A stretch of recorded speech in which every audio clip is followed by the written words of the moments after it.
Okay, I am Cynthia Becker, and I am the host of the reality series CPS the Horror Stories. And tonight, my guest is Melinda. Melinda, go ahead and introduce yourself.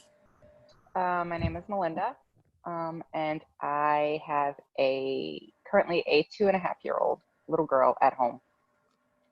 Okay, what do you do for work? I work for the Census Bureau. Awesome. And I know you had mentioned that you had other children as well. Yes, I have 3 adult boys. They are 21, 22, and 19. Okay. And do they live at home as well or no? No. Okay. So go ahead and tell me about your little girl. So her name is Genesis, and she is just the sweetest thing. So I've had her since birth. She is adopted, but it was a kinship adoption. She's been with me since she was born, and she's had some medical issues from the time that she was born. So she's had a lot of like development delays and some genetic things that have been going on. But she's just through therapy and working with her and everything, she has picked up tremendously. I think she went from being 18 months delayed to now they said if she's 2 or 3 months behind, that's like pushing it because she's just kind of picked up and took off, and she is sassy as all get up. So. Her and my daughter would get along great. 2-year-old temper tantrums are kicking in full effect right now. I bet they are. So how long have you had her in your home, in your life? Since she was born. I Okay. brought her home from the hospital. I was with her when she was born, and I brought her home from the hospital. That's amazing. Do you want to share on that relationship, how it got started? Was it something you Yeah, had? well, biologically, she is my oldest son's daughter. And so his girlfriend and him came up here where we live in Kentucky now, but we moved up from Florida. And he stayed there, and then he came up with her, and she was pregnant. And so for a while, things were good. She was in the home, and I was just kind of teaching her how to be a mom, but she was young. She just turned 21 years old. So right after the baby was born, she kind of just decided that she wasn't ready to be a mom. So she was here in the home with the baby for a couple of weeks, and then when the baby was a few weeks old, she took off back down to Florida. My son had this idea in his head of a perfect family, so he decided he was going to go chase her, and that was the last time I ever seen either of them. Wow. Wow. So is the adoption finalized? Yeah, it was finalized December of 2018, about a week before her birthday, her first birthday. Okay, got it. So go ahead and share how CPS came in your life when they first came in and Kind how of that everything happened. that took place from there. Yeah. So our story kind of started when she was in the hospital this past October. So she had been having some issues gaining weight. She just wasn't taking a lot of formula in, and she refused all solid foods. And so they decided that they were going to, her gastro doctor sent this over to the local children's hospital and said that they wanted to try a feeding tube. So they called the doctor on call. We got there. They told us we would be there for 24 hours just so they could put the tube through her nose and show us kind of how to work everything, and she would be home the next day. So we get to the hospital. They admit her for the night. They put the tube in, and things went south almost immediately.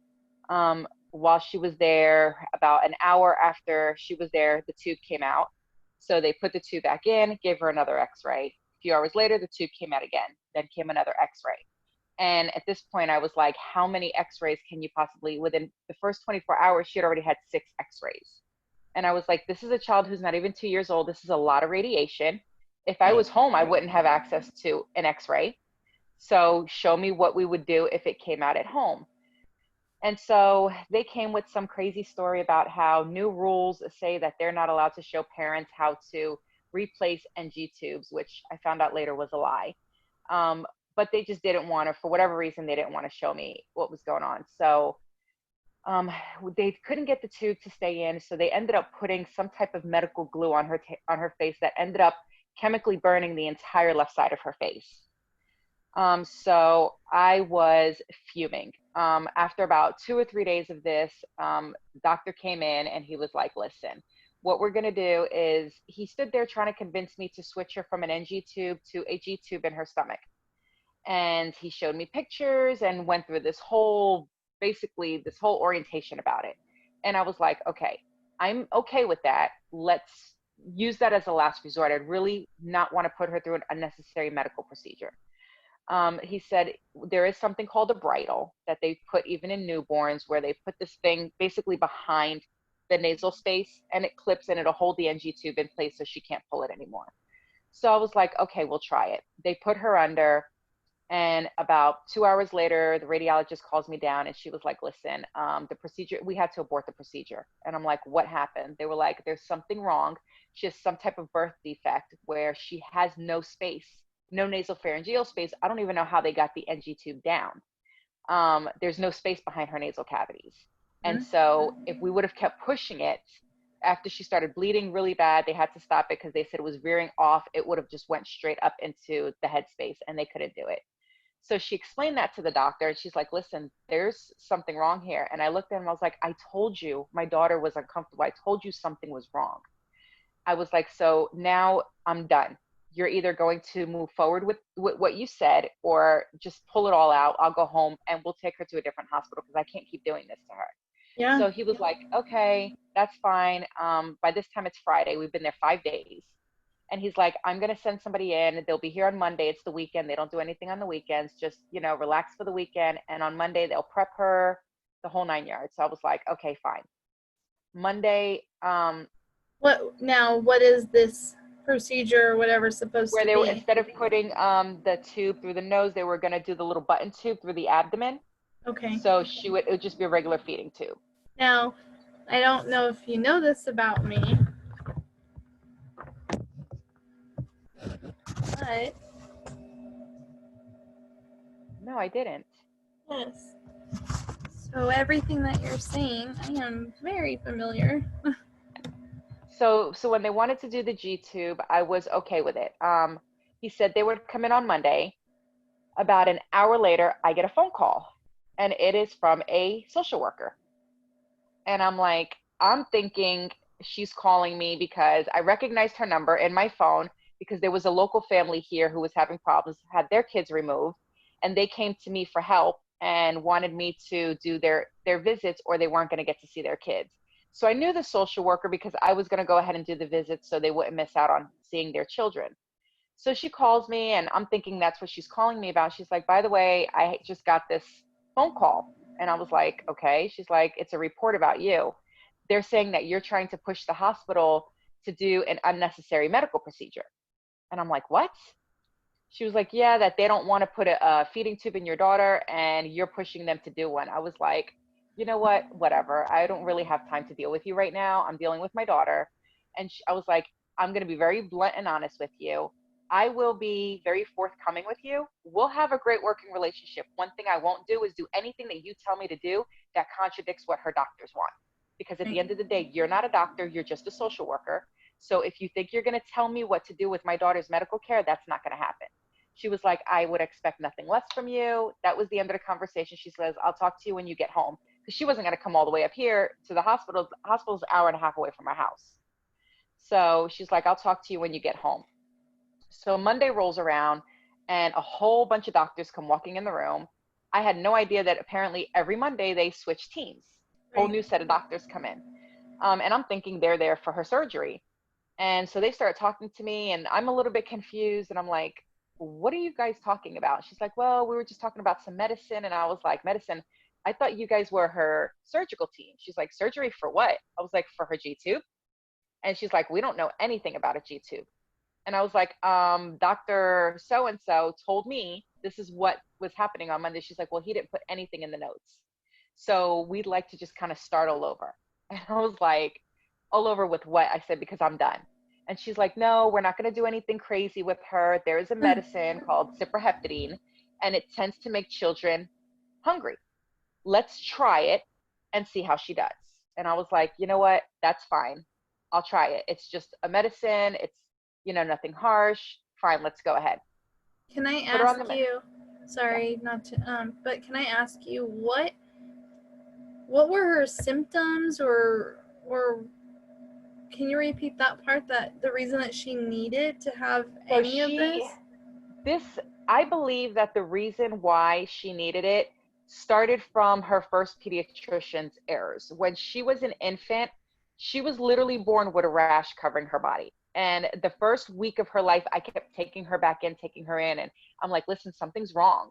This isn't normal. And they're like, no, it's normal. Sometimes the mom's hormones have to leave the body and they'll get this rash. And I was like, this isn't a normal rash. I'm just, something's wrong. Not to mention she can't use the bathroom on her own since the day she's come home from the hospital. So they were like, okay, well, What I said, she's number? not eating. Yeah, she couldn't do number 2 Okay. at all. So they were like, we'll start giving her prune juice and pear juice and all the pea juices. And here's this 1-week-old baby they're telling me to do all this stuff to.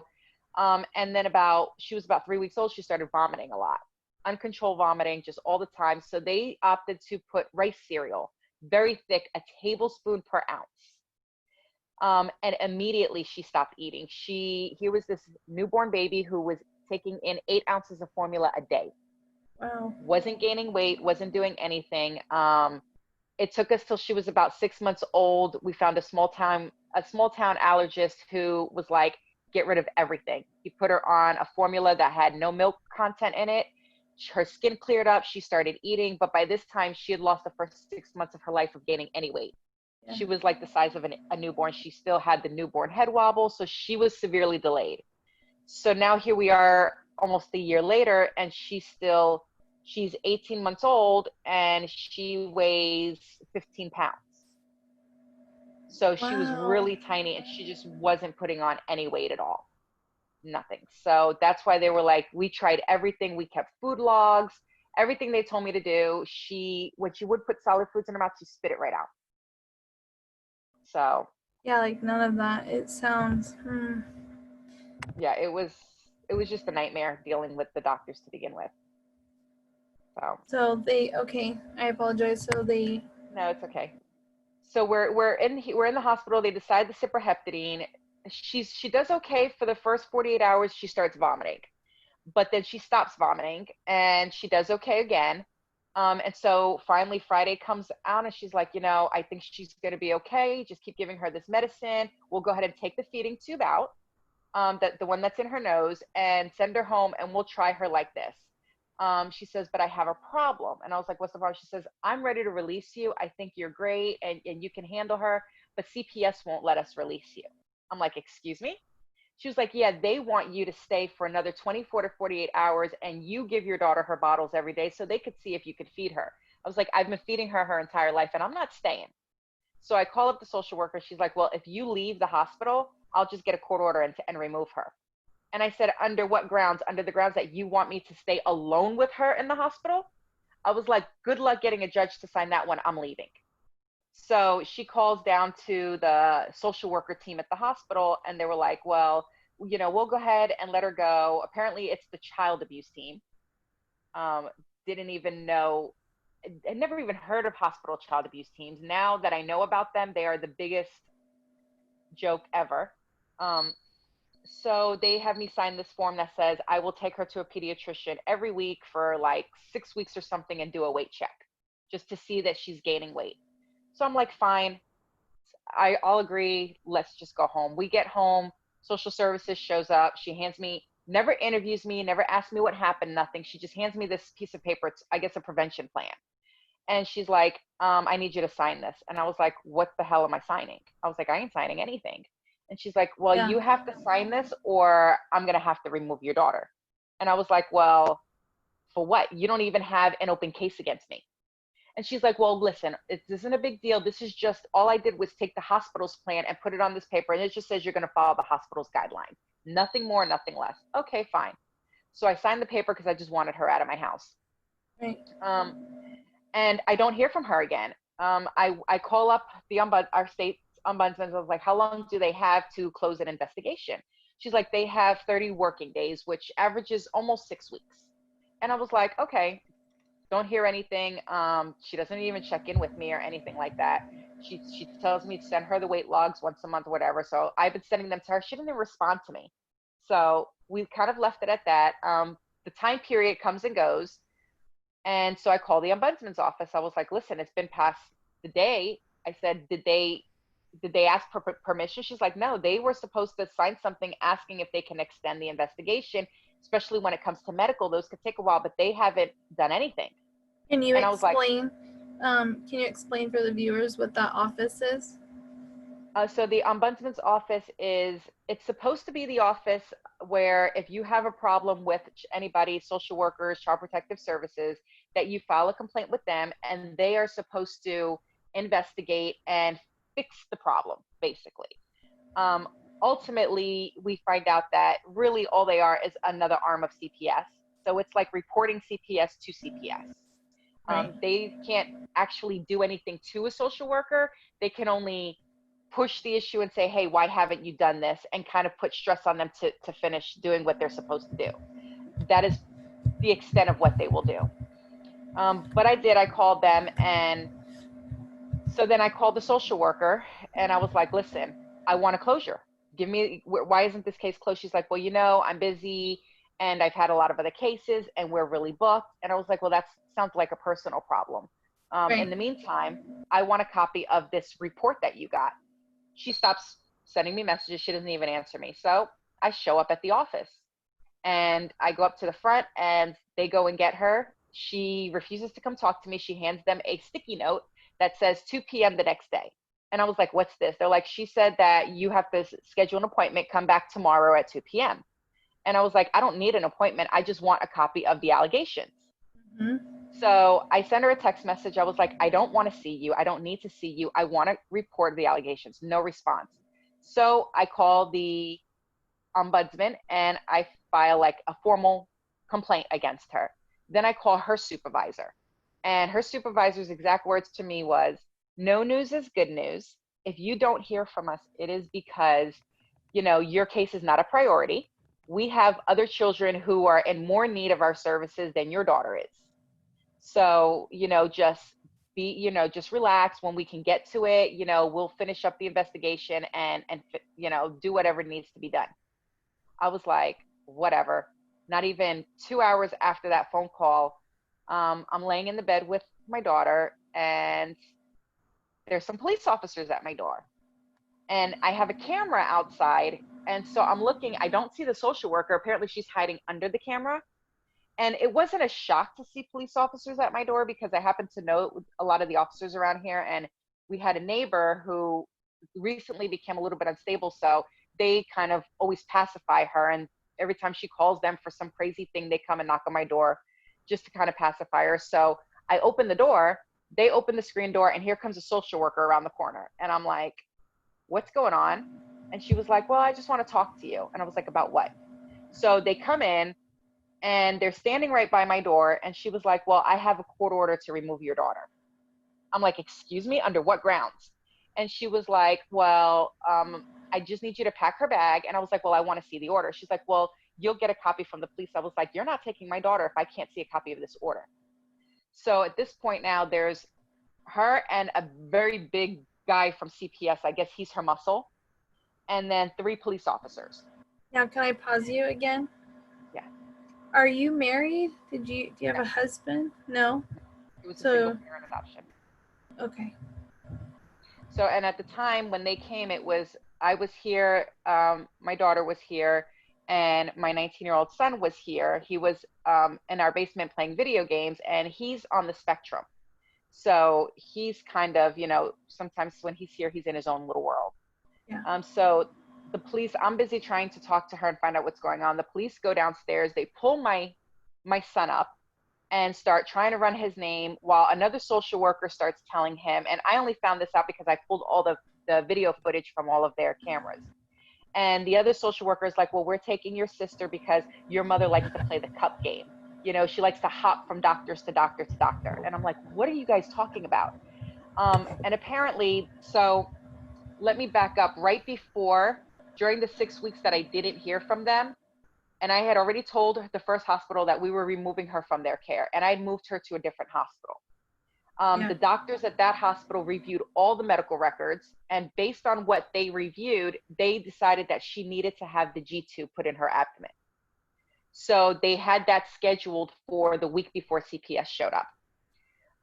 So as I'm sitting there talking to the social worker, I'm like, under what grounds are you taking my daughter? She's like, well, you have her seeing 3 different doctors for the same thing in 3 different states. I'm like, what? And where do you come up with these things from?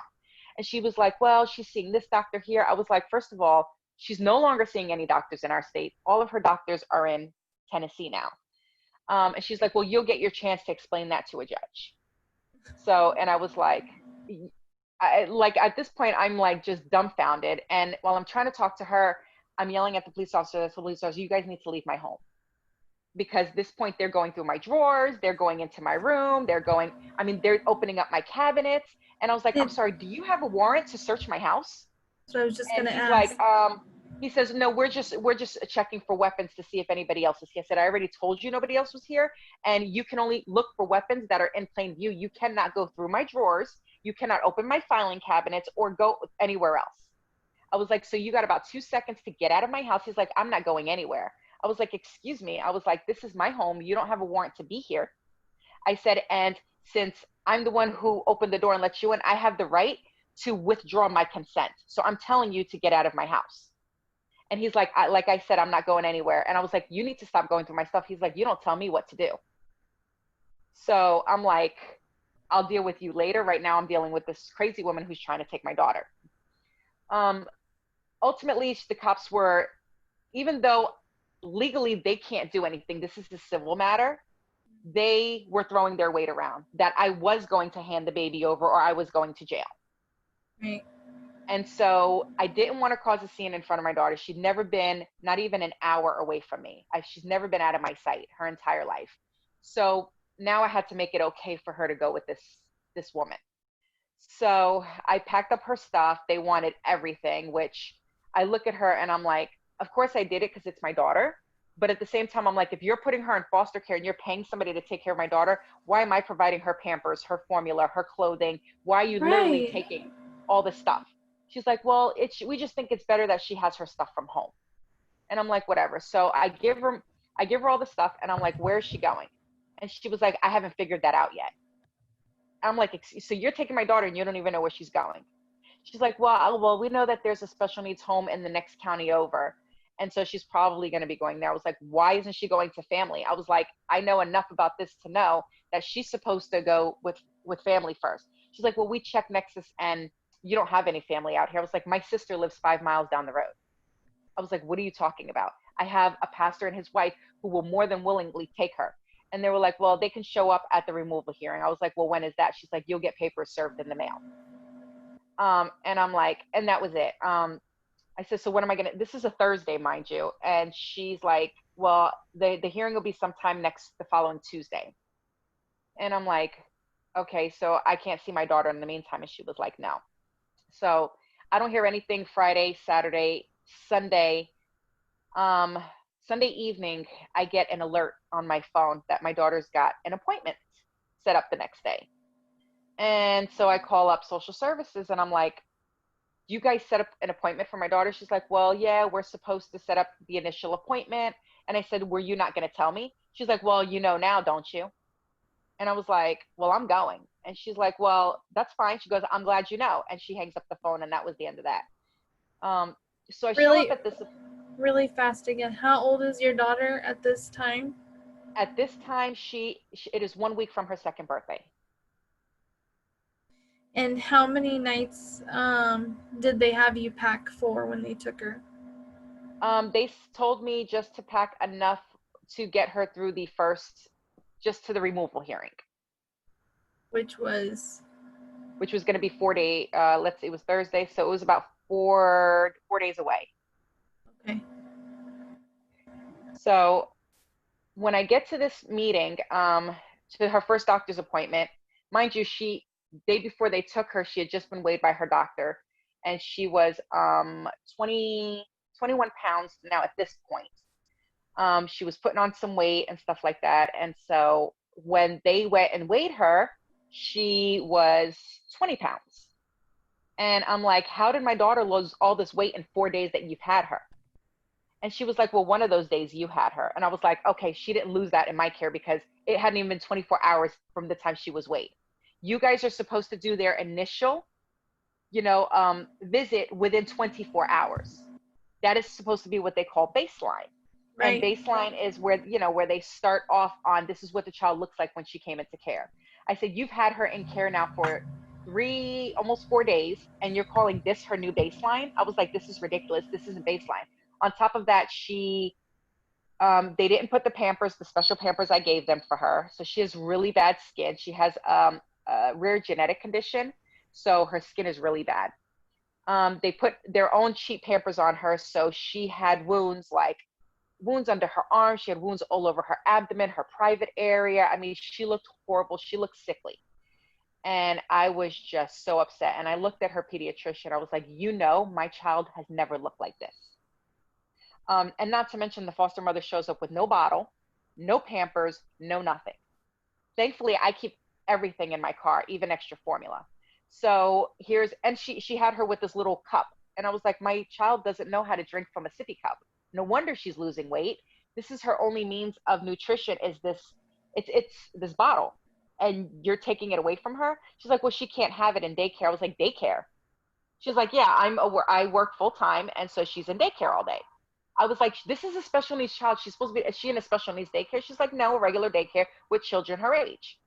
And I was like, she is not her age. Like, I'm like upset, fuming at this point. I called the CPS worker. I took a bunch of pictures when they stripped her down in the doctor's office. I sent them over to social services, and I was like, this is not okay. I was like, she's like, well, this is new baseline. I was like, you know what? I will have my daughter back. I was like, and then when I'm done, I will have your job. So we go to the removal hearing, and she starts coming up with so many things she starts telling the judge that she believes that my daughter is suffering from that I'm suffering from Munchausen syndrome, and I'm making my daughter sick. And then she says that I haven't been giving my daughter her medicine, and just a bunch of allegations. So instead of the judge making a ruling, the judge reset the removal hearing for another week away, because she wanted me, because I told the judge, I was like, she's lying. Thankfully, I knew if I would have went in there with a court-appointed attorney, I would have lost my daughter. So my parents immediately lent me some money, and I hired a private attorney who went in there with me. And I tell people, the only reason I think I got my daughter back as quick as I did is because I feel like I paid for her. Yeah. By having to spend thousands of dollars for an attorney. Other than that, I would not have gotten her back, because even the attorney was like, it is very rare, especially out here.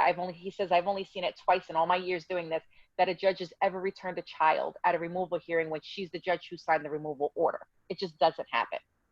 Wow. So the judge reset the hearing for a week later. She says, I'm going to give you a week to show me proof about this, and that. Because I told her, I was like, I never stopped giving my daughter her medicine.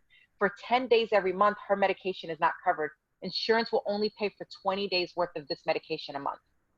20 out of the 30 days. So it's only 10 days every month that she doesn't have it. The judge is like, well, show me proof.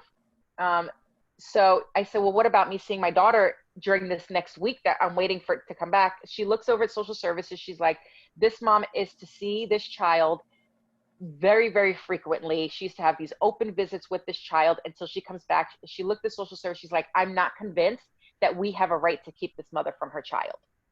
So she allow her to have visits. So I go to the social services office, and I'm like, when do I get to see my daughter? She's like, well, we're going to set that up. Ultimately, they let me see her for 4 hours twice that week. And I said, this is what you consider liberal visits? She's like, Right. That's very liberal, because other parents only get to see their children 2 hours every other week. So you should be thankful that you're even getting this much. I was like, it is her birthday. Can I at least get her for half the day? She's like, no, I'll give you an extra 30 minutes. I was like, so you're going to bring her to me? She's like, no, you have to drive. I had to do a total of 3 hours of driving to pick up my daughter and bring her back. And Wow. in the meantime, I still had to provide. She's like, by the way, the baby needs more formula, more Pampers, and and some more clothes. I'm like, what? So sure enough, I was still providing all of this stuff, even though they weren't using them. I don't know where all of it was going, but I was still providing all of her stuff. So when I get her for her very first visit, I look at her, her eyes are sunken in, they're red, all swollen around. So I immediately strip her down to take photos just for my protection. And she is covered from head to toe in wounds. Her whole backside is cut open. Her arms, I mean, she's covered in wounds. And at this point, I'm livid. I call up my attorney and I was like, I'm this close. I'm going to take my daughter and I'm going to leave the state because I'm done. I'll be damned if I'm sending my daughter back to this woman. Somebody's going to do something. So I took her over to her dermatologist and I was like, they took photos and gave me a sheet of paper. And this sheet of paper was very strict orders on what needed to be done with my daughter. And so when I go back to the social services office to do the exchange, I give them the paper. 30 minutes later, I get a phone call from the investigator and she tells me, you're going to be in trouble with the courts. And I was like, for what? She's like, you don't have custody of her to be taking her to any doctor's appointments. I was like, it wasn't a regular doctor's appointment. I picked up a note with instructions for you guys. She's like, I don't care. That's part of the problem. This is why you don't have your daughter to begin with. And I was like, okay, whatever. I was like, I'm not even going to deal with you right now. Yeah. So I hung up on her and I told her supervisor, and then I went to the supervisor. I went through the regional office and I was like, you guys are going to do something or I will make the biggest noise that CPS has ever seen. You guys, this may be a small town. I'm not from this small town. I'm a big city girl and I will put your town on the map, but not in the way that you want it. Right. I was like, don't play with me. If I pick up my daughter again and I don't see her, I said, that's first of all. Second of all, you go out there and you tell that woman, my daughter sits in a reverse car seat. She's less than 20 pounds. Now that they've had her or whatever, I was like, 20-pound child is not supposed to be forward facing. I was like, I want her turned around. She's never been in a forward facing car seat. The foster mother was like, well, I don't have a forward facing car seat. I was like, if that can't go forward or rear, I'm sorry. She says, I don't have a rear facing. I said, if that can't go rear facing, you mean to tell me that you have my 20-pound child in a booster seat? Are you stupid? And so I was like, listen, anyway, here's her medicine. Her dermatologist wants her to take this for the inflammation and everything of her skin. And the foster mother looks at it. She's like, I'm not giving her this. I was like, excuse me? Her doctor just prescribed it. She goes, well, I don't believe in giving children prednisone. I was like, well, if you would have taken care of her skin, she wouldn't need to be on prednisone. She's like, well, steroids aren't good for babies, and I don't think she needs to be on it. I was like, well, it's not your choice. I was like, so give her medicine. And in the meantime, I'm fighting back and forth with the state, and they really do not seem to care. They just keep telling me, well, she's a really good foster mother, and if you don't want her there, we'll just have to send her 3 or 4 hours away, because that's the only place that can handle special needs kids. What about the other? So can you pause for a second and tell me a little bit about this family? Are there other children there? Is she the only? She has, from my understanding, there's at least 3 other children there. And I don't believe that any of them, she says they're all special needs kids. She argues with me. She's like, well, I've taken care of kids with skin like your daughters. I know what I'm doing. And I have another child who's worse than her. I was like, I don't care about the other children. They're not my concern. I only care about my child, and you're obviously not doing a very good job. And so she was just like, well, I know what I'm doing, and I'll just do what they tell me I'm supposed to do. Well, and you can have 5 kids and all have completely different types of skin issues, and does not mean that they're going to be treated the same medication, same routine, different causes. It's very frustrating. And then one thing that I turned around, I said, listen, if you see my daughter's cheek start to get red, you need to take an external temperature and you need to cool her off. So my child, she's never sweat. She can't sweat. So she overheats. And the first sign that her body's starting to overheat is the right cheek starts to get a little red circle. And when that starts, you know that it's just a matter of time before, you know, and some you'll put an external thermometer and it can read 107, 108. It's not a fever, but that's the surface of her skin. It's starting to literally burn up. So the next visit, this was a Friday, Sunday comes her next visit, and I pick her up. It's her birthday. I have just enough time to take her to church, and they do like a little cake thing for her there, and then rush her back over there because they only gave me 3 hours. So I get her back there, drop her off. So I don't hear from anybody. We get to court the next day, and the social worker is telling the judge, listen, I have concerns about this mother getting this child back. And judge is like, well, what concerns do you have? And she was like, well, you know, there was an exchange yesterday with the foster mother, and the foster mother asked the mom why her cheek was red, and mom told her that she was eating French fries and ketchup, and that's not a healthy choice of food. I'm like, first of all, my child has eczema and a skin condition. I would never give her acidic foods like ketchup. Second of all, I was like, you guys, I told you guys when that starts to happen that she's overheating. Where did this even come from? My mother was with me, and my mother's like, that conversation never took place. They didn't say 2 words to each other. She handed the child to her and left, and that was it. So I looked at her, I was like, how are you going to make things up? Like, you're literally making things up. And she was like, well, you know, we want the mom to get a mental health evaluation.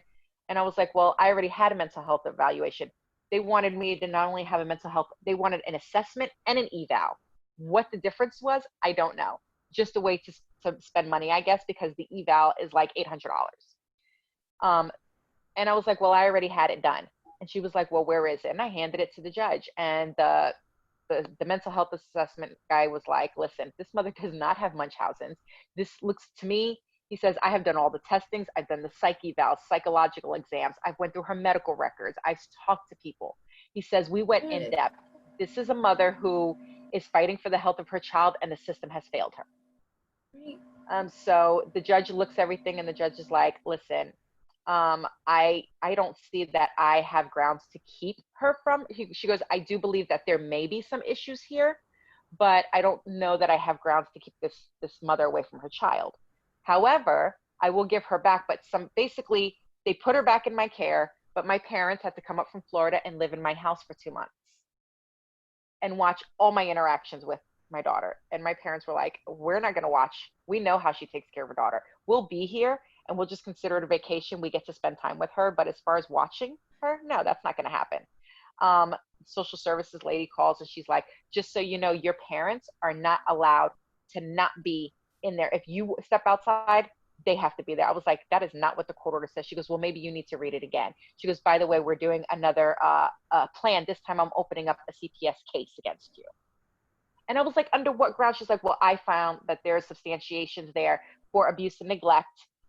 So that's what I'm opening up a case for. And I was like, no, you need to open one up to justify why you took my daughter. That's what's really going on here. Right. So I was like, and I'm not signing anymore. Anything else? She's like, well, if you don't sign it, we'll have to open up another court case. And I was like, you do whatever you want. I don't care. At this point, the case is still open. They were like, well, you know what? The judge is like, let's just see how she does over the next few months. And I was like, no. I was like, I'm not waiting for a few months. How about this? How about we just set up a hearing for where we basically go through all of the allegations right here now and let the judge make a ruling. Well, they didn't want that. So the guardian ad litem is like, mind you, the guardian ad litem who's supposed to be looking out for my child was advocating for foster care. She never met me. She never met my daughter. Excuse me, she did meet me. She met me at the adoption of my daughter, where she was advocating for me to adopt, where she never knew me and she never knew anything else. Now suddenly she's advocating for foster care. So I was just like, you know what? I told her, I looked at her, she was like, well, just do these things. And I was like, I'm not doing anything. I was like, I'm ready to fight this. Because I know for a fact I can prove that this social worker has not only lied, but she actually perjured herself in court. We pulled recordings because I started recording everything. I recorded every phone conversation. There's cameras in my daughter's room, little cameras so I can watch her at night, but they also record. So it recorded when they took my daughter, she happened to be standing in front of the camera. So the entire interactions were recorded. Plus they were recorded on the cops' cameras. So I knew that she was lying about everything that she said. And it was easily provable. So when we told them that, she was like, well, let's just hold off and see, maybe we can work something out. And my attorney, God bless him, but at the same time, I was looking at him like, he goes, isn't the goal just to get your daughter back? I was like, that's not only the goal. Yes, it's to get my child back, but it's also to have this case closed. I don't need them on my back, because they will always find a reason. As long as you have something open, they will always harass you. Yes. And so he was like, well, just one thing at a time. So after the hearing, the judge told them, listen, this mother needs to have her daughter back by the end of the day. So I go outside and I'm like, okay, where is she? I'm going to go get her right now. She's like, well, it doesn't work that way. And I was like, excuse me? The judge just said, she says, well, I have to contact them. We have to, set up a time that's convenient for them. Then you're going to have to drive all the way over there. I said, you do realize that the weather is so severe right now and you want me to drive. I said, but you know what? I'm going to do it because I would rather drive than have anybody putting my daughter in a car, especially when they don't have her in the right car seat. So, and she's like, by the time we did this, it was like 6 hours later. 8 o'clock at night. Now, I'm very particular about my daughter. When I say she's scheduled, everything works around her schedule. She doesn't work around mine. She doesn't work around Doc. She doesn't work around anybody else. So I'm like, listen, I need to have her home by 7 o'clock because her bedtime's 7:30. We didn't get home till 9:30 at night in the middle of this horrendous storm. And I'm like, and then she's like, well, on top of that, you have to sign another plan. I was like, a plan for what? Now what am I signing? She's like, well, we still want you to now continue to do these weight checks. I have to drive half hour there, half hour back, do more weight checks with her doctor every week. I said, you guys are literally measuring ounces. If she loses an ounce, it's like this big, huge thing. If she gains an ounce, and I was like, I can't continue to do this. Now let me ask you, at this time, did you have a case plan in the beginning part? I know you had mentioned that you had to do a psych evaluation. It was just a prevention plan. I never had a case plan. It was just a prevention plan. You had said when they first showed up at your house that there was no warrant. No. And then when I called the courts the next day after they took her, they said they didn't even have a file open for her yet. And I'm like, well, they came and said they had an order signed by a judge. She's like, well, sometimes those get signed, but it takes, a few days before we even get cases opened here. Now, keep in mind that the state of Kentucky was big time in the news because they had pre-signed orders from judges where when they needed to take kids, it never actually went in front of a judge. They took these pre-signatured forms and would attach these affidavits to them and use them to remove children. Wow. And was this a male or female judge? A female judge. And she was new. She's the one who did my daughter's adoption. So she'd been on the bench.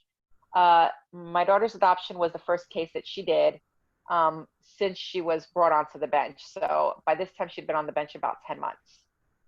And I will say with her, while I tried to understand them not wanting to make a mistake as a judge, and I appreciative of the fact that she realized that they did not have grounds to remove her in the first place. But still, I'm like, you know what? You should have done your due diligence. I mean, a sheet of paper with no evidence attached should not have been grounds to remove my daughter. Just because somebody said that I did this and you proved that it was wrong, they said she was seeing doctors in 3 different states and her medical record said she wasn't. She said I had Munchausen's, and the psychologist was like, who is social services? This is a very hard diagnosis to diagnose somebody with that. And it is not very common. It's very rare. Right. And this mother doesn't have that, Then she said, in the meantime, she was trying to find things to keep my daughter away from me. She actually called my daughter's specialist and pretended to be my daughter's pediatrician so she could stop her procedure. And at the end of the day, the new doctors were like, listen, let's just put this on hold for now until this whole thing with CPS is, even though they wouldn't release records to CPS because at the end of the day, they were in a different state. And they were like, without a court order, we don't listen to Kentucky CPS, and we don't want anything to do with them. But yeah, so she pretended to be my daughter's pediatrician. And I knew it was her because when I pulled my daughter's medical records, it says that my daughter's pediatrician called and said X, Y, and Z. And I'm like, really? So I went with a recording to the doctor, and I handed her the medical records. I said, this is what the medical record says. She says, we never made this phone call. I said, you didn't? She's like, no. And then I'm looking further down the notes, and it said that when the doctors turned around and said, we stand by our decision to put a G-tube in this child, she got very upset, and she called the guardian ad litem, had the guardian ad litem call my daughter's doctors and try to convince them. And then turn around and told the judge, well, we're really concerned about this doctor. And if the mother continues and doesn't protect the child from this doctor, he's saying that he stands by his decision. And we feel that his decision is against medical advice of the other hospital. And the judge is like, the hospital that the child doesn't go to? How can this be against medical advice of a place that she doesn't even go? So even the abuse doctors from the first hospital, they got on with the judge, and the judge asked them so many questions, and they were like, well, we don't have that information. Well, we don't know. Well, I don't know. Well, I don't have her records. And the judge is like, well, what do you know? Like, you guys are I have like 5 people here telling me to keep this mother and this child separated, but nobody's telling me why. Why? Yeah. This is one of the most frustrating cases I've heard. Yeah. So, and I was frustrated. I was like, what? There's literally no grounds except the fact that I filed a complaint against you because it's the only thing that makes sense here. Right. Because 2 hours earlier, my daughter wasn't a priority and wasn't in danger. And I file a report, and all of a sudden you walk into the judge's office and get an order and you take my daughter. It's the only thing that makes sense. So my daughter's finally home, and about a week later, she comes over to my house, and she's like, well, we're transitioning you to a new social worker. And I'm like, okay, for what? I was like, I don't even need to have a case open. And she was like, well, while this is all going on, we're transitioning you over. And I'm not even going to lie, I was nasty as all get up to him. I looked at him and I was like, if you think you're going to tell me what to do, you have another thing coming. And as time went on, ultimately, I almost wish he was what CPS was about. He's no longer he actually left CPS last week because he doesn't do things the way they want them to do. Yeah. And he, it was too much for him. When he saw everything that was going on, he couldn't do it anymore. He is what social services should be about. He wants kids staying with their parents and seeing what can I do to make it so you and your child can live your best life. That's his only purpose. And they don't like that. They didn't like that at all. But she shows up at my house. He comes to my house. And I look at her and I was like, so if he's my new social worker, why are you in my house? You don't need to be here. She's like, well, I'm just here to do the transition. I need to bring him some paperwork. I said, so where's your paperwork? You're standing in my house arguing with me with nothing in your hand, trying to tell him how he's going to do his job. Because he's like, let's just calm down. And she looks at him and she's like, well, maybe we don't need to do this here. I said, no, maybe you need to get the heck out of my house. I said, you're no longer my social worker. Get out. And she's like, you're being very hostile. I was like, yeah, you better believe I'm being hostile. I want you out of my house. And if I tell you to leave, you better leave or I'm going to throw you out. So she starts to walk away. She tells the new social worker, come on, we're just going to have to do this in the office because we're not going to get anything accomplished. I said, we can get a lot of accomplished, just not with you. I was like, you literally have been lying. You've made up stories. I said, every person, half my church went there, family, friends, everybody I knew was in that hearing, and they were all left the hearing with their jaws on the floor like they've never seen anything so evil and vindictive in their life. Like how somebody can just come up with these things that are so easily disproved had they just looked at her medical records or done anything or just said, hey, did this happen? Nope, it didn't, and here's proof. But nobody bothered. Nobody cared. So ultimately, she was gone, but it didn't stop her from, there was still 2 more court hearings. And even though she was no longer the social worker on the case, she starts calling my phone, and she's like, the first one she didn't show up to. And she's like, so what happened at the hearing? I was like, well, it's been reset. She goes, well, I'm going to make sure I'm at the next one. And she made it a point to continuously show up at the hearings and tried to convince the courts why the case needed to not only stay open, but I needed strict monitoring with my daughter, that she did not believe that my daughter needed to be alone with me. And I was just like, at one point she walks in, mind you, she's the one who told the judge to have my mother in the home with me. She met my mother 3 times. The last time she came to my home, she looks at my mother, didn't even know who she was. She's like, so who are you, her sister? I'm like, really? You're supposed to be my daughter's social worker. You're supposed to be making sure these people are in my home, the people that you've met 3 times, and you don't even know who they are.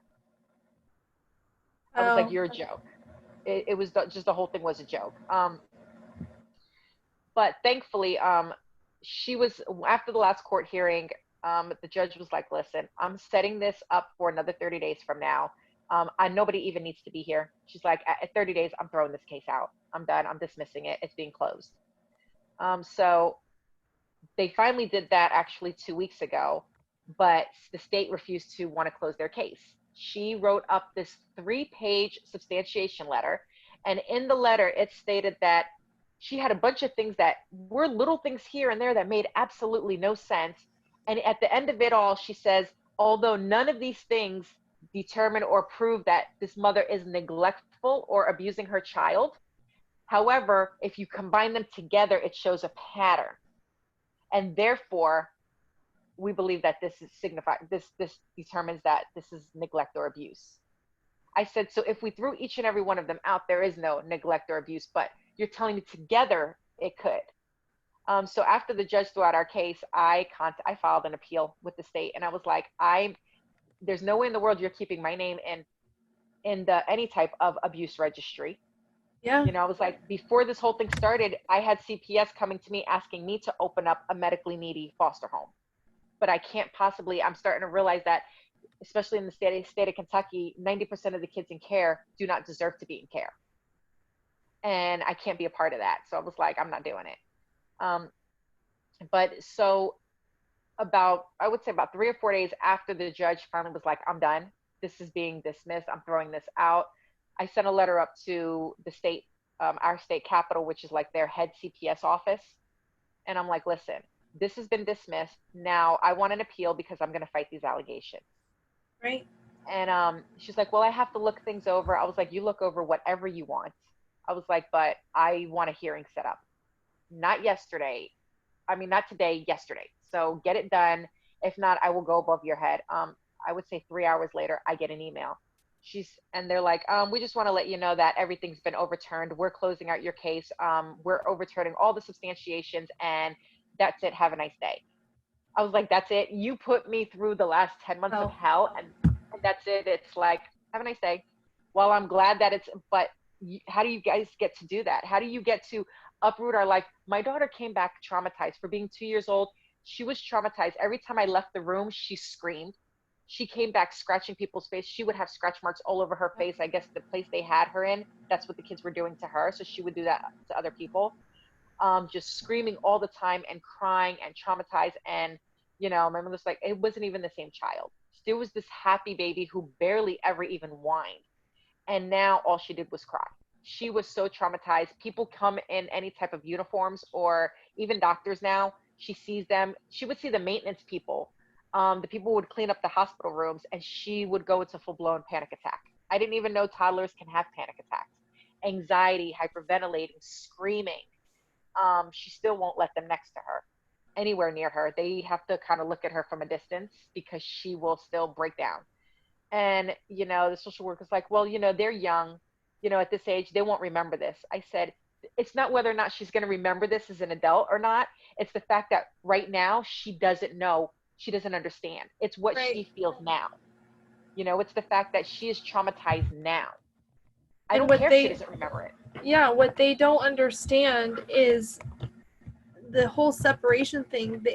You know, the babies, they don't get that she was taken from you. What they assume is that you made a choice to leave her.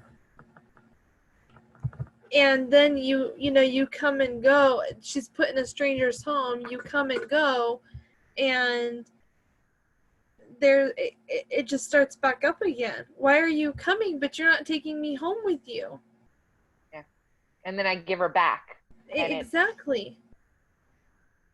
It was so hard every time I had to give her back, you know, and she would just kind of, the look on her face was like, she'd look at the lady, then look at me like, what? She's so confused. She was so confused.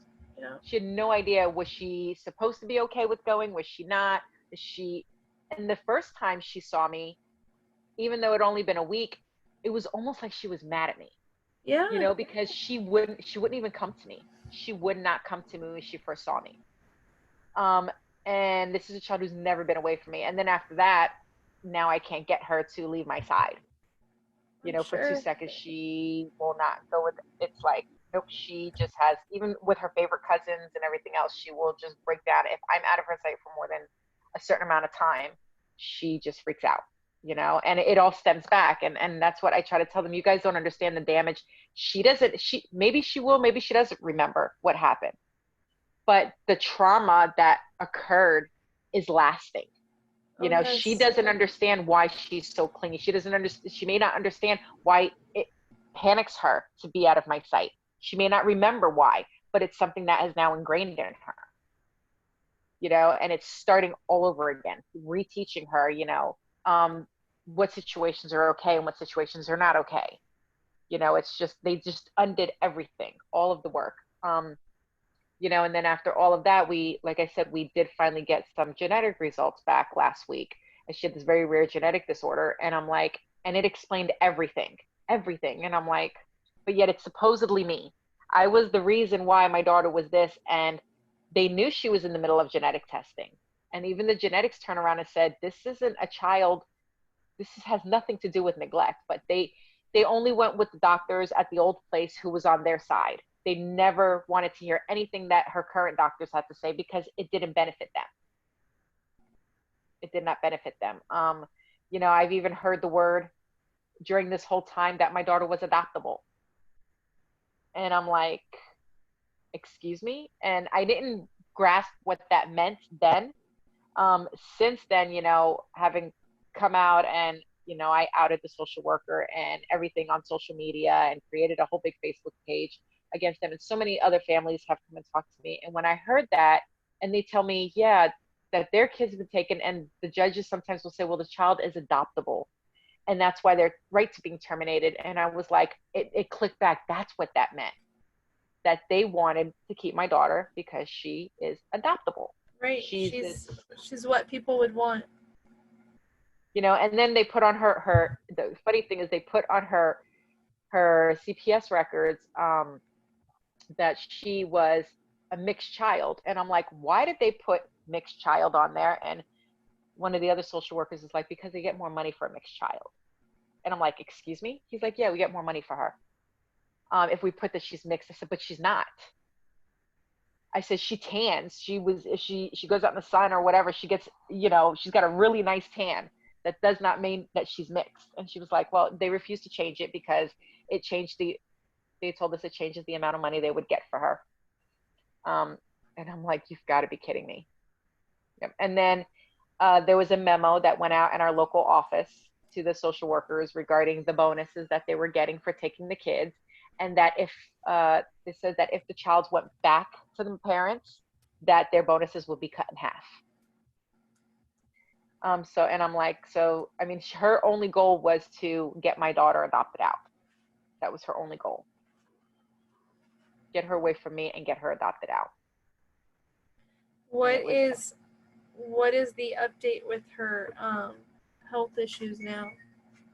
So she is, in short, she was diagnosed with the condition. It's a really long name, but the short name of it is called Naegeli syndrome. And children with that, they don't sweat, they have the skin issues, and a lot of the other issues that she has. So it would explain probably 75%. She is starting to eat solid foods through a lot of therapy, so she's doing really well. She started talking, and now she doesn't stop. She's just, still has some baby gibberish, but it's all sassiness. She'll be like, really, Ma? Really? You know, and finally she'll be 3 in December, but she finally started saying mom. She couldn't say any M words. So it's the best sound in the world after all this time to finally hear mommy. I bet. So, And, but she's doing great. you know, let me tell you, I don't know if this is a good or bad thing, but my kids are older. My daughter is 10. My son is 7. And they were gone from me for a year and a half. I would have lost And it. yeah, and I've had them back for, I think it's been 2 years. No, not even 2 years. Maybe a year and a half. And not even a year and a half, sorry. Not that it matters. My point, my children still have severe separation anxiety. Severe. To where my son, if I leave him for a couple minutes, you know, let's say I have to go out and get the mail, and he doesn't go with me because he thinks he can handle it. I come home, I come back, and my mail is just, I think it takes me less than a minute to get there. And he will have been crying, like sobbing. And I'm like, what's the matter? And he goes, I almost had a heart attack because you weren't here. And same thing, you know, I had to go and sit in my daughter's classroom with her when school was, you know, in for, man, I would say a good 6 months to 8 months. And then even after that ended, it was still, you know, here and there. Mommy, I'm having a bad day. You know, I can't leave your side. So it doesn't, so far, it doesn't end.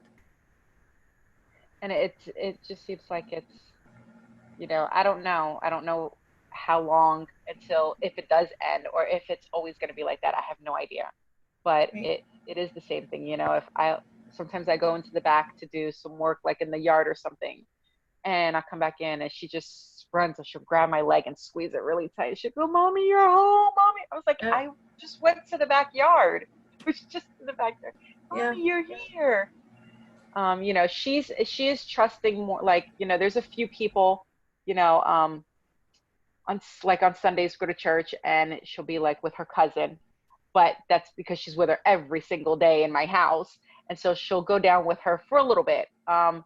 Not for too long, because then after that it's like meltdown mode. Yep. But she's slowly starting to, but it's always, she always needs to know where I am or whatever. And it's gotten to the point now where I'll bring my son over and I'll be like, listen, can you watch her after I put her down for a nap? She takes a 2-hour nap, so I have a 2-hour window to go do what I have to do and be back before she wakes up.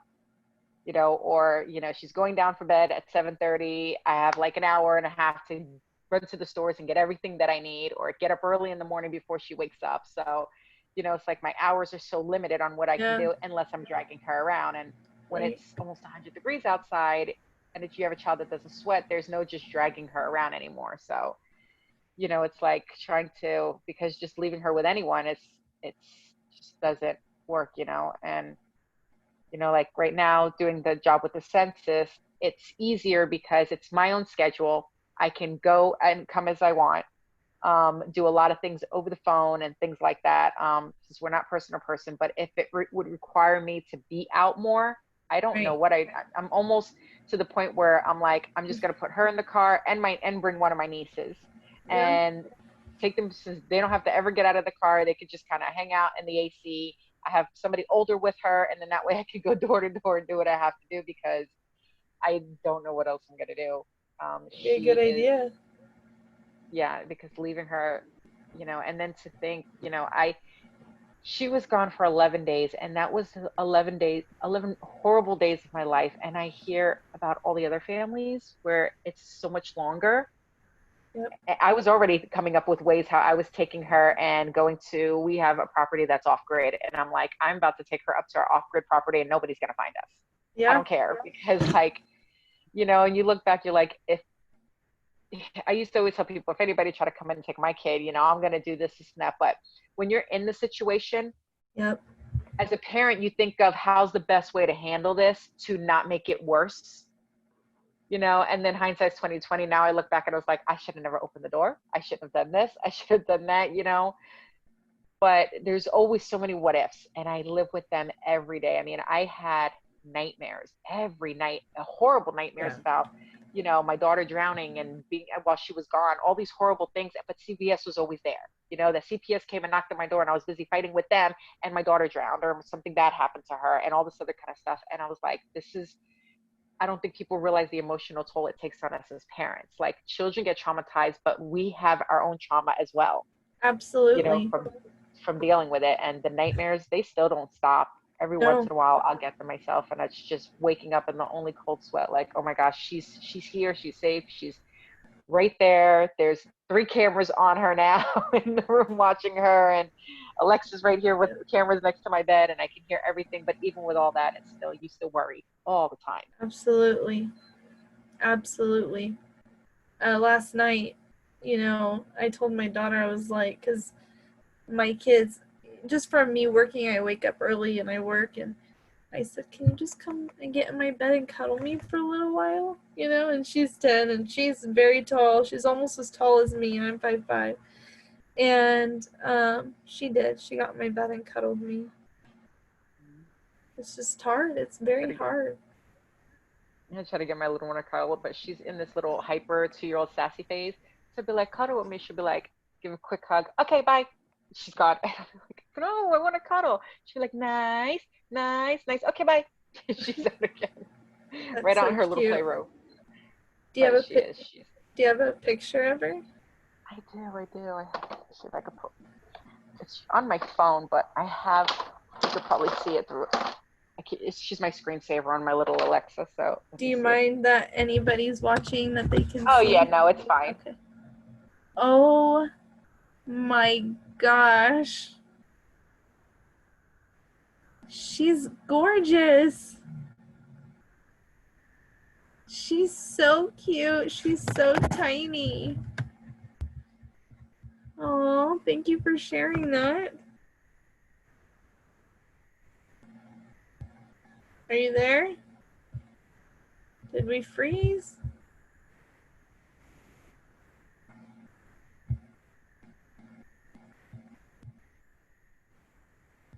Oh, are you there? Okay. Like, I lost you for a minute. So the case is closed. Everything is done. Everything is done. Congratulations. Looking now for an attorney. There was one who we had been talking to. He's got a couple cases now that are against CPS that are going to trial. Yes. But we are currently looking for an attorney, because I think at this point we went way past just, you know, they're like, oh, but they have all this absolute immunity and stuff like that. And I was like, yeah, but this goes beyond them just doing their job. She actually went into court, perjured herself, made up things that she knew were not true. Right. You know, at one point she was telling the judge, well, this mother doesn't give her medicine. And I looked at the judge, I said, you mean the same medicine that has been sitting at the pharmacy for the entire 11 days that you've had my daughter, that you have not picked up at all? And the judge looked at her and she's like, I can't keep this mother away from her child for medicine that you're not even giving to her. You know, and I'm like, so it was just beyond anything that I've ever seen. I was like, you can't go and take people's kids just because you are upset or just because you feel like it. You can't perjure yourself in court. Like, this isn't okay, well, we suspected this and we did our investigation and okay, it wasn't true and we made a mistake. No, this was, you actually came out and lied. You said things that you blatantly knew were not true. You falsified things. You impersonated my daughter's doctor. Like, you went above what you knew not to do. So yeah, so that's where we're at now. We're trying to find an attorney who's willing to. And I went to law school, so worst case scenario is if they don't want to, then I'll take on the case myself. It won't be the first time I've taken on big entities like this, and it probably won't be the last. So. And I do want to tell you, just, in case while you're looking, you could add Attorney Vince Davis to your search. I know he's in California, but I think he'd be a fabulous attorney to look at your case. Definitely. I've And spoken to him once. I know I do. He did send me a message the other day, so I was going to call him this week. Okay, yeah. So, Melinda, thank you so much for getting on here and sharing that you truly do have a horror story. I'm sad that it happened at all, but I'm so grateful that it only happened for 11 days and not a year, 2 years, forever. I couldn't imagine. I would be, my heart breaks for the parents who go through it forever, or they rights terminated for things that, I mean, I hear the stories from other parents and I'm like floored. Yeah, Floored. they secretly had me sign away my own parental rights. Yeah, if you have time, you can watch my story. I did it not last night, but the night before. Okay. And you can just hear what I went through with my kids. So it is, they're horrible. Let me go ahead and take this off of live really fast.